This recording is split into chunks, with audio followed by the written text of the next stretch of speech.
What's up, everybody? Welcome to my YouTube channel, and today we'll be taking a look at some Reddit stories that I found. So if you can, please leave a like, subscribe to my channel, and if you like these type of videos of me telling people stories here, please let me know and leave in the comments. Okay, this Reddit user said, I didn't think I'll make it through school until I met him. I've never been good at explaining how bad things were because nothing ever big really happens. No dramatic, abusive story, no movie-level tragedy, just a slow, quiet kind of sadness that followed me everywhere. Home didn't feel like home. My parents was always tired, always stressed, always arguing about money or work. I learned early that if I stayed quiet, I wouldn't make things worse. So I stayed in my room, and I stayed out of the way, and I stayed invisible. School wasn't any better because I was the kid who turned in assignments late if at all the teachers. Okay, that didn't make any sense at all for some reason, but we're just gonna skip right past that. Teachers thought I didn't care. Students thought I was weird. I ate lunch alone almost every day, scrolling on my phone, so it looks like I had a choice to be alone. Truth was, I just didn't feel like I belonged anywhere. But by my sophomore year, I was exhausted, not physically but mentally.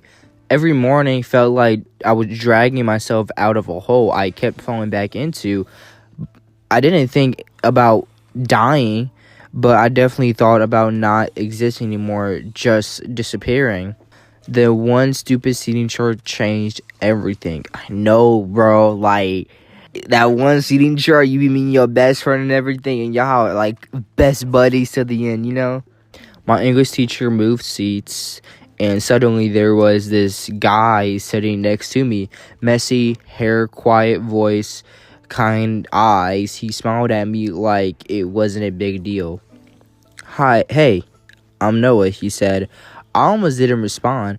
I was used to people talking to me like that, but I said my name and that was it. At first, we barely talked. He didn't push me. He just sat next to me. Passed me a pen once. Made a joke about reading, being bored, small stuff. But small stuff adds up. We started talking more, then sitting together at lunch, then walking home together. He talked about music, books, random thoughts. He listened when I talked, even when I didn't make sense. He never made me feel annoying or broken. Then one afternoon after school, we were sitting outside, and I don't know what came over me, but I just cracked. Ooh, what happened? I told him everything, how home felt empty, how school made me feel like a failure, how tired I was of pretending I was okay. I expected him to tell me that it wasn't that bad. He didn't. He said, I'm really glad you're here. That sentence hit harder than anything I've heard in my life. This summer between one night sitting on his garage roof, I finally told him.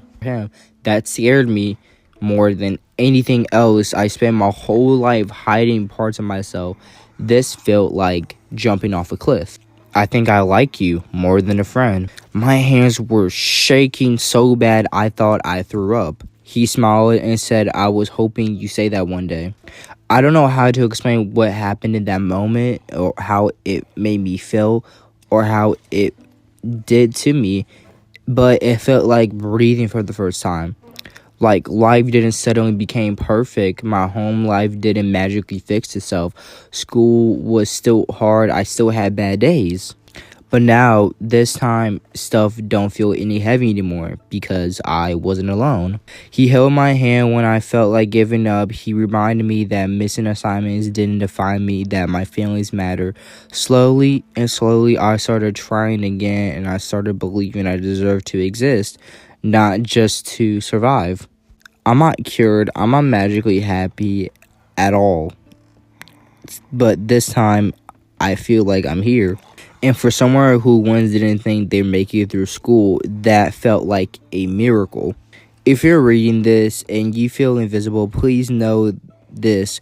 Sometimes one person is enough to change everything. You just have to stay long enough to meet them. That is a tough tough quote. I really wish I could make this video a lot longer, but it is currently 1 o'clock in the morning. I got school tomorrow. I need to go to bed.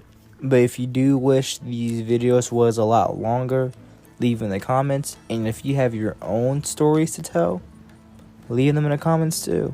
I'll check them out. Alright.